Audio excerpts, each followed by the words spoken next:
காவல் நிலையத்தில் தந்தை மகனை கொலை செய்த குற்றவாளிகள் அனைவருக்கும் நீதிமன்றம் எந்த கருணையும் காட்ட முடியாது. இது அரிதினும் அரிதான வழக்கு. காவல் நிலையத்தில் மரணம் என்பது மனிதநேயமற்ற செயல். இவர்கள் மனிதராக வாழ்வதற்கு தகுதியற்றவர்கள். இவர்களுக்கு மிக கடுமையான தண்டனை வழங்க வேண்டும் என்று சொல்லி அனைத்து குற்றவாளிகளுக்கும் இரட்டை தூக்கு தண்டனையை மதுரை அமர்வு நீதிமன்றம் கொடுத்திருக்கின்றது.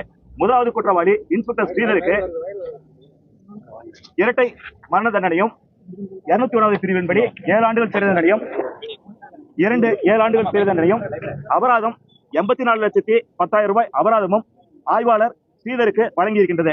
இரண்டாம் குற்றவாளி SI பாலகிருஷ்ணனுக்கு இரட்டை மரண தண்டனையும் 7 ஆண்டுகள் சிறை தண்டனையும் ஓராண்டு சிறை தண்டனை ஒன்றும் அபராதம் 84,10,000 நீதிமன்றம் வழங்கியிருக்கின்றது. மூன்றாம் எதிரி SI ரகு கணேசிற்கு மரண தண்டனையும் இரட்டை மரண தண்டனையும் 7 ஆண்டுகள் சிறை தண்டனை 2, 3 ஆண்டுகள் சிறை தண்டனை 1, ஓராண்டு சிறை தண்டனை 1, 52 லட்சம் அபராதமும் நீதிமன்றம் விதித்திருக்கின்றது. நான்காம் எதிரி தலைமை காவலர் முருகனுக்கு இரட்டை மரண தண்டனையும் 7 ஆண்டுகள் சிறை தண்டனை 2 பிரிவுகளிலும் ஓராண்டு சிறை தண்டனை 1 பிரிவிலும் 3 ஆண்டு சிறை தண்டனை 1 பிரிவிலும் நீதிமன்றம் வழங்கியிருக்கின்றது. 50 லட்சம் ரூபாய் அபராதம் விதித்திருக்கின்றது.